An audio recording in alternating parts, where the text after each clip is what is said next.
Bom, a gente conversa agora com o economista Marcos Molica, que é gestor de recursos do Opportunity. Marcos, já te peço desculpas por essa interrupção, mas a notícia é assim, o jornalismo é assim, a gente vai fazendo, vai construindo aqui conforme a notícia vai nos obrigando. Queria falar agora desse momento da economia brasileira. Quero começar para talvez um dos problemas mais urgentes e latentes nesse momento, que é o custo da energia. O que a gente pode esperar daqui para frente? Qual o impacto disso para a inflação no Brasil essa semana que vai ser tão importante com a divulgação de tantos dados? Bom, a gente está num processo inflacionário perigoso, né? A inflação está pressionada em vários setores, começou com o setor de alimentos, depois agora está espalhando para o setor de serviços, com a reabertura acelerando, e agora com a crise hídrica também, o setor de energia elétrica vem pressionando a inflação. A bandeira vermelha 2 deve passar por um custo pelas notícias aí, de R$ 15, e com isso a gente tem um choque adicional na inflação desse ano de 20 basis points, mais ou menos. E com isso a inflação desse ano deve beirar aí os 8%. Agora, o mercado também espera que o PIB, que é bom a gente sempre lembrar, né, que é a soma dos bens e serviços produzidos no país, tenha uma pequena alta. A gente consegue dizer que a economia está mesmo se recuperando, mesmo com a inflação e o desemprego altos? Sim, existe uma recuperação consistente da economia, né? Se você lembrar ali no começo do ano, o consenso dos analistas estava em torno do crescimento de 3%. Nós estamos fechando o ano para um crescimento acima de 5%. Então a economia acelerou bastante, muito disso se deve à velocidade de abertura com o avanço da vacinação que a gente está vendo. Então esse ano a economia deve crescer isso, agora esse dado que vai ser divulgado, um pequeno crescimento na margem, mas a economia deve fechar com um crescimento robusto. Já para o ano que vem, a gente começa a ter algumas preocupações, tá? Eu acho que a economia deve desacelerar bastante no ano que vem. A nossa analista de economia, Priscila Yazbek, está aqui com a gente, vai fazer uma pergunta. Priscila. Molica, a gente tem esses dados importantes aí para sair nessa semana aqui no mercado doméstico, mas a gente está vendo essa tensão lá fora, crise no Afeganistão. A Luciana acabou de falar sobre esse novo atentado. Queria que você falasse como que esse cenário global também pode afetar as perspectivas para a economia aqui no Brasil. Olha, na verdade a gente tem uma visão aqui no Opportunity bastante benigna em relação ao cenário internacional, tá? Diferente do Brasil, a abertura lá tem sido bastante consistente e tem sinalizado por um crescimento robusto. E esse crescimento deve se manter forte aí para os próximos trimestres, com a manutenção de uma política monetária super agressiva do Fed e também de estímulos fiscais bastante expressivos. O Fed, essa semana, sexta-feira, teve um discurso importante do presidente do Fed, né, falando sobre a remoção de estímulos, e o que ele transpareceu é que o Fed está bastante tranquilo, vai fazer isso de forma bastante gradual e está sinalizando com bastante antecedência para o mercado. Então a gente continua com um cenário benigno. Em relação a essa crise no Afeganistão, ela sem dúvida é uma crise geopolítica bastante significativa, mas por enquanto com repercussões bem pequenas para o mercado, tá? A gente não vê ainda um spillover disso que mude essa tendência benigna que a gente está vendo na economia mundial. Marcos, eu quero falar de um assunto um pouco delicado agora, que é a situação de uma parcela da população que são os mais pobres nesse momento. O que dizer para essa parcela da população que está enfrentando um desemprego de mais de 14 milhões de pessoas, e isso daí não afeta só os mais pobres, mas especialmente os mais pobres, uma inflação altíssima, um botijão de gás de R$ 130, alimentos em alta também. Para essa parcela da população, a perspectiva também é positiva? Olha, a gente teve o crescimento econômico que a gente está vendo esse ano está sendo bastante importante para aliviar essas pressões. A gente vê mesmo o mercado de trabalho vem apresentando mês após mês uma recuperação consistente. Acho que a abertura aqui segue forte. A vacinação aqui foi muito bem sucedida, então a gente vai ver uma aceleração do setor de serviços que deve garantir aí uma melhora do mercado de trabalho. E a gente estima que a partir ali, ao longo do ano que vem, a gente vai se aproximar dos níveis pré-pandemia. Então, a população, nesse lado do emprego, eu acho que continua com uma tendência positiva. Do lado da inflação, sem dúvida, é um choque na renda disponível das pessoas, né? Eles ficam, quando você tem um choque em alimentos, em energia, é como se estivesse colocando um imposto nessa população, porque o consumo delas é muito concentrado nesses bens. Então, desse lado da inflação, eu acho que a gente ainda passa por um período ruim. O Banco Central vem fazendo o trabalho dele, mas eu acho que ainda demora vários meses para a gente retomar a inflação para um patamar compatível com as metas do Banco Central. Então, desse lado da inflação, fica um pouco mais preocupante. Molica, a Priscila Yasbeck tem mais pergunta para você. Obrigada, Marcela. Molica, é o seguinte, a gente falou aí sobre alguns riscos, a Lu falou também sobre risco de inflação, a gente está com crise hídrica. Os analistas de mercado, vocês participantes do mercado, gestores, têm às vezes uma visão otimista, um pouco mais otimista do que a percepção que a gente tem da economia. Então, eu queria insistir nesses problemas que a gente está vendo muito importantes na economia. A gente está com o desemprego alto ainda. Nessa semana saem os dados de desemprego. A taxa prevista deve ficar ali em cerca de 14%, é um desemprego alto. A inflação com crise hídrica pode ficar mais perto de 8% do que de 7%. O PIB, as revisões sobre o PIB, sobre o crescimento do PIB, estão acontecendo cada vez com mais frequência. A gente tinha uma previsão de crescimento da economia de 6%, está ficando mais próxima de 5%. Além disso, a gente tem crise institucional e eleições por vir.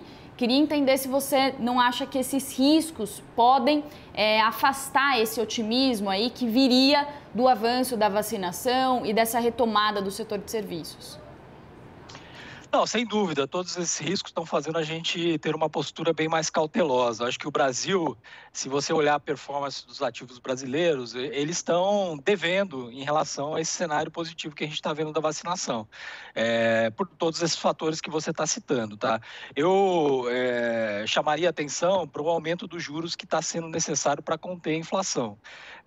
O Banco Central começou com um cenário em que ia fazer um ajuste mais marginal da taxa de juros, mantendo a Selic num patamar baixo, que ainda seria expansivo para a economia, e com essa alta recente da inflação, a gente está vendo que o Banco Central vai ser forçado a passar a Selic para patamares mais restritivos aí. Então, a Selic também a gente está vendo alguma coisa ali entre 7,5% e 8%. Com isso, a gente ficou mais cauteloso com o cenário do ano que vem. Eu acho que o PIB vai desacelerar substancialmente ano que vem. A gente deve ir para um crescimento próximo de 1,5%. Então, é uma desaceleração bastante expressiva, né, de 5% para 1,5%. E fora isso, você tem toda a incerteza que naturalmente vem num ano eleitoral, que deve arrefecer os investimentos. Então, com isso, a gente está tendo, apesar da abertura econômica no Brasil e de um cenário bem positivo no cenário externo, uma retração do preço dos ativos brasileiros. Você nota o comportamento da Bolsa recente, a gente teve uma realização importante e a gente perde um pouco do upside que a gente está vendo. Sem dúvida, a gente está com essa expectativa e está mais cauteloso com relação ao Brasil entrando em 2022. Molica, as pessoas que vão ao supermercado, vão abastecer o carro, enfim, vão pagar a conta de luz, como a gente citou aqui no começo, estão assustadas com os preços aumentando. Essa inflação, ela deve continuar nessa atoada, subindo até quando? Bom, eu acho que muito do que a gente está vendo de inflação, ela tem uma característica transitória, tá? Então, tem a parte de alimentos, que a gente espera que isso se normalize aí indo para o ano que vem, que foi muito afetada pela alta de commodities no mercado internacional. Tem uma inflação aí que vem da abertura da economia, que pegou uma parte dos serviços ali.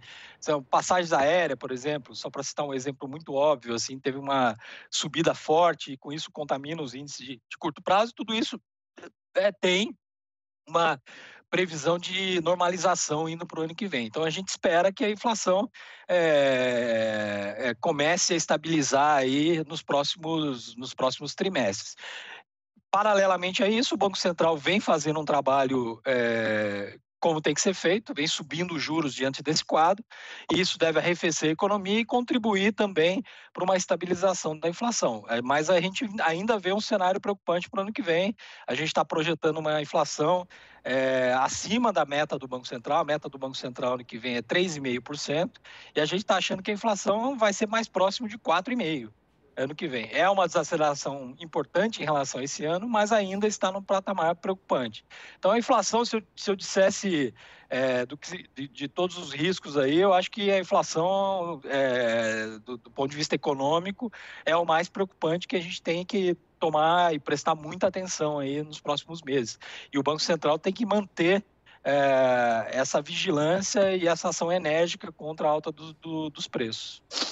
Mollica, essa preocupação sobre inflação, sobre ser transitória ou permanente, é uma preocupação que a gente vê também no mercado global. E eu queria voltar à questão do Afeganistão, né? Apesar de você ter respondido que, por enquanto, não está afetando o mercado, tem algumas análises que falam sobre o médio e longo prazo, mostrando que essa situação, essa crise, ela enfraquece Joe Biden e pode trazer uma mudança da geopolítica global, com a China se sobrepondo como uma superpotência global. Olhando um pouco mais à frente, mais adiante, como que você acha que essa situação pode se reverter em mudanças nos rumos da política global e quais tipos de efeitos que a gente pode ter nos mercados emergentes e aqui no Brasil?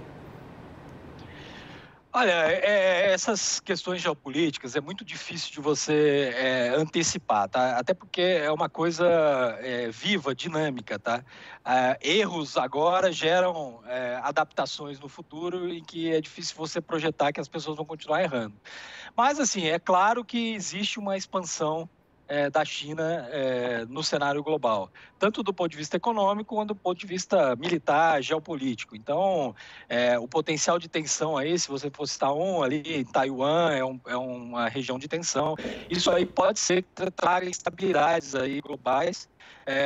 O Joe Biden realmente sai mais enfraquecido aí desse cenário. Então, a gente tem midterm elections ano que vem, isso pode mudar um pouco o quadro político americano.